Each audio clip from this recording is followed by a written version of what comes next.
Hello, and welcome to this presentation about language and cultural identity amongst Lifou teenagers. To begin with, I would like to show you where New Caledonia is. On this world map, we can see the oceanic language family, and circled in orange, we see New Caledonia, which is a group of islands east of Australia.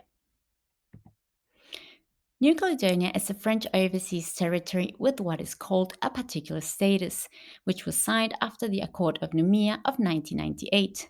Here, the Kanak, the indigenous population, were recognized as legitimate inhabitants. So, this means that after the Accord of Noumea, the French government signed the recognition of the legitimacy of the Kanaks as the indigenous people of New Caledonia of their own civilization, with its traditions, its languages, the custom which organized the social and political field of their culture and their imagination and of their identity based on a special link to the land. Note, however, that France has remained in control over the military and foreign policy, as well as immigration, police, and currency. New Caledonia is a linguistically very diverse region, as you can tell from this map. All the different colors show the different languages. There are around 28 indigenous languages, some of them having several dialects. The black arrow is pointing at Lifou, the island where the language Jehu is spoken. This language is going to be of interest for us today. The half pie chart is showing the number of speakers who live on the island, and it shows that more than half of speakers of Jehu do not any longer live on the island and have migrated elsewhere. If we look at New Caledonia and New Caledonians in numbers and have a closer look at census data, we can see several trends. Here, we can see that the European community represents an important part of the population. With the arrow in orange, we can see that the European population in 2009 was around 29% and then around 27% in 2015. Marked with the arrow in yellow, we see the Kanak population, which is also a very important part of the population, with 40% in 2009 and 39% in 2014. Interestingly, we can see that next to the many different communities that live in New Caledonia, we have new emerging identities.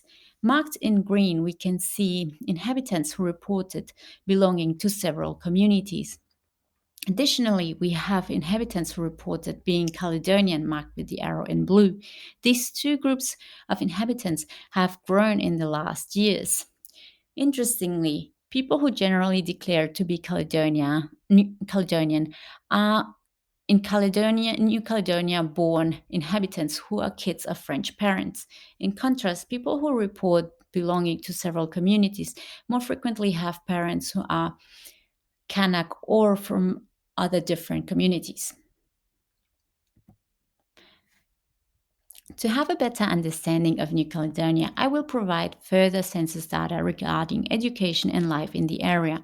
This map shows the adult population without higher education. In this map, we see all New Caledonia regions, and the yellow arrow shows a green scale indicating the percentage of inhabitants aged 15 years and older who have no higher education degree.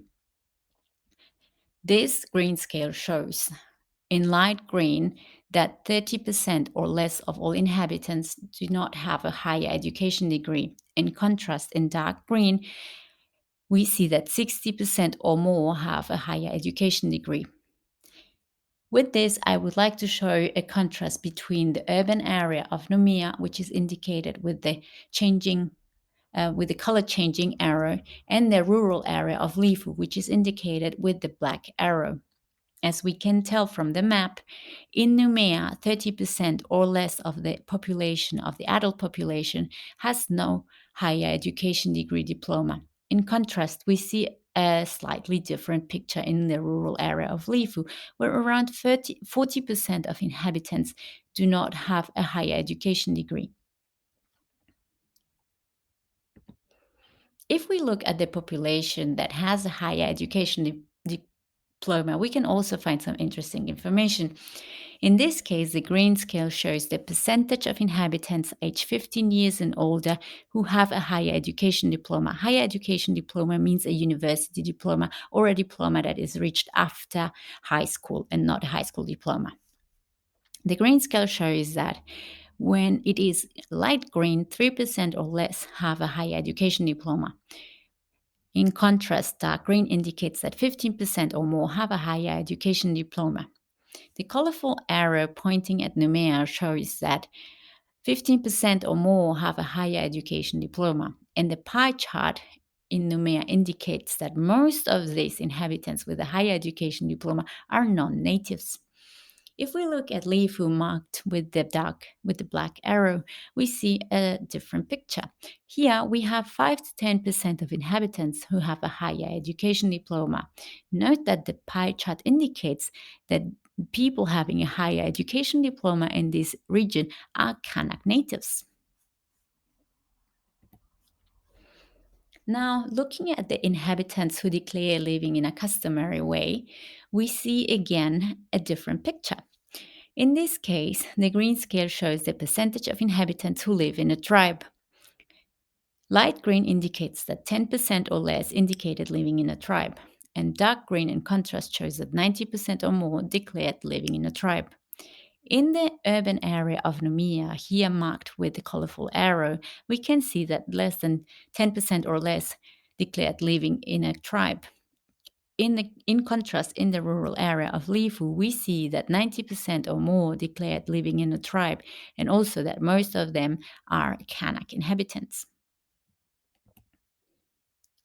Finally, looking at a map showing the population speaking a Kanak language, we see again a different picture. In this case, the green scale indicates the percentage of inhabitants aged 15 years and older who speak a Kanak language. Light green shows that 20% or less do speak a Kanak language. In contrast, dark green shows that 80% or more speak a Kanak language. The colorful arrow showing at Numea indicates that around 20 to 40% of the inhabitants speak a Kanak language. This is mostly due to migration of Kanak speakers who come from different regions and now have moved to Numea. In contrast, in Lifou, we see that 80% of more or more reported speaking a Kanak language. In the following, I would like to focus on Lifou, and therefore I would sketch a brief history of the island, which was inhabited around 1,100 years before our time, when the first settlement from Lapita culture descended from Vanuatu. It was around 1853 that the French claimed possession over New Caledonia, and around the same time, the first Protestant missionaries were in Lifou. They translated the Bible and hymns into Jehu. Note, however, that it was only in 1864 that the French extended colonial possession over Lifou. So, if we look at the two languages that are currently spoken on the island, we know that Jehu has a rich oral tradition. As I already said, the Bible was translated into the language, and religion plays a quite important role on the island. Speakers are generally literate. Children also have access to formal language education. Note, however, that they do not have access to as many hours to Jehu language instruction as they do have access to French language instruction.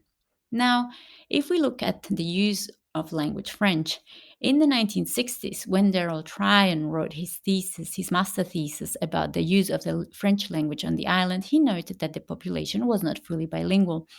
In fact, he said that everyday activities were carried out mostly in Jehu.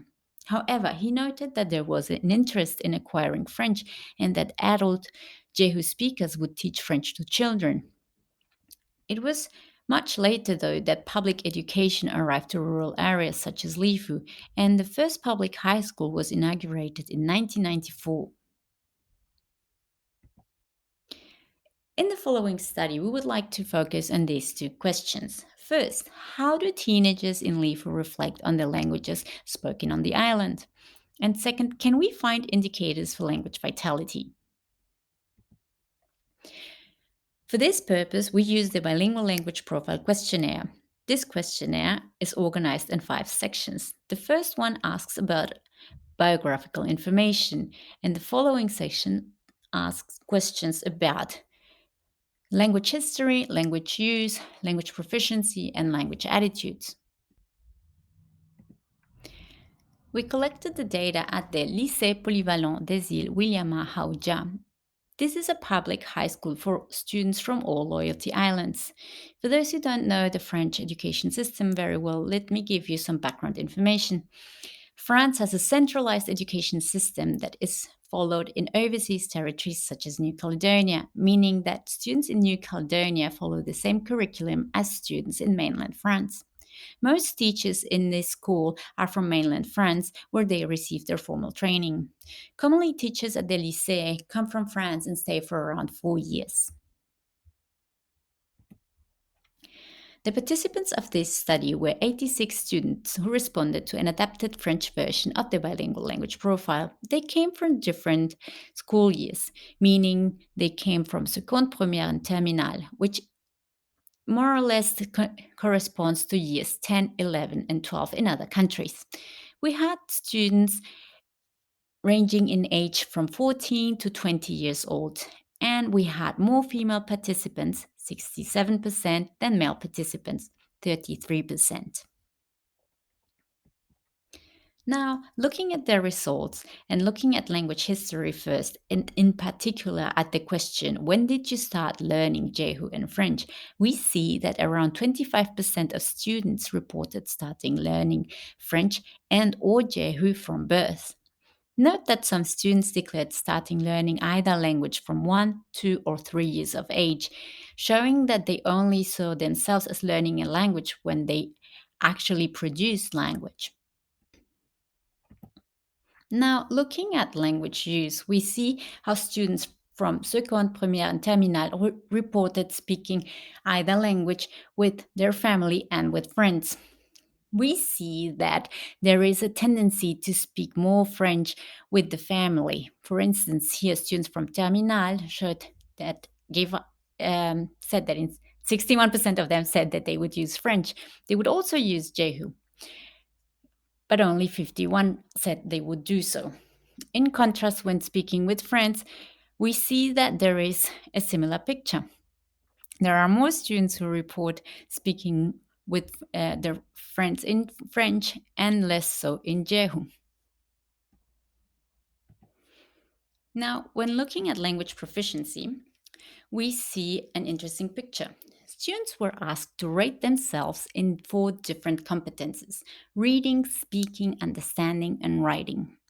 0 corresponds to very low proficiency, and 6 corresponds to very high proficiency. When rating themselves in the 2 languages, we see that students rate themselves particularly high in reading and understanding. They rate themselves with an average of 5.5 points in reading and French, and an average of 5.3 points for understanding in Jehu. In contrast, they gave themselves a lower rate in writing. Here, 4.2 points for reading in Jehu and 4.3 points for writing in French. Note, however, that in general, the students gave themselves rather high proficiency averages. Now, looking at language attitudes, 4 different questions were asked. In this case, 0 corresponds to strong disagreement, while 6 corresponds to strong agreement. The students were asked if they feel like themselves when speaking either Jehu and French, and we can see that there is a high average in rating when they speak Jehu of 4.9%. Similarly, when they were asked if they identify with the Kana culture, the students gave an average rating of 5.4 points. When asked if they want others to think that they are native speakers of Jehu, the students gave the highest rate of 5.7 points. When asked if they want to sound native, they gave a similarly high rating of 5.3 in average. Note that in this section, the French language always had a lower score. In particular, when the students were asked if they wanted other people to think that they are native speakers of the French, where they only gave an average 2 points. Note, however, that when they were asked if they want to sound like native speakers, they gave a higher rating of 3.8%, at 3.8 points, indicating that it is still important somehow to speak and to show a good command of the language. So, in this study, we found that teenagers in Lifou grow up being exposed to French and Jehu from early on. They use the two languages regularly with family and friends. However, there seems to be a decline in the use of Jehu. They feel confident about their language proficiency in French and Jehu, and there is a stronger connection with the Kana culture than with the Francophone culture. In conclusion, we find that teenagers who participated in this study belong to a new generation of Kanaks in Lifou. They are almost equally exposed to two languages and cultures, unlike their parent and grandparent generations. Teenagers seem to adapt to this change by acquiring their traditional language Jehu and the colonizer language French in parallel. A positive attitude towards both languages can be seen in their confidence in their language proficiency. However, there is a clear affiliation with the Kana culture and less so with the Francophone culture. If we look at French and Jehu today, well, at this stage, Lifou French can be considered a nativized French variety. At the same time, Jehu represents a vital language that is still being transmitted to the younger generation. Efforts to promote Kanak languages and culture have made it possible for these languages to enter the French school system, which shouldn't be underestimated considering the conservative language policy from mainland France. Thinking about Jehu language vitality, it remains an open question as to whether young generations continue efforts to remain bilingual. Although teenagers show a strong affiliation with Kanak culture, there is no reason to assume Kanak culture affirmation translates into Jehu remaining widespread. An increased use of French could lead to a language shift in the future. Therefore, institutional support for Kanak language teachers and learning material are important for Jehu language vitality. Thank you.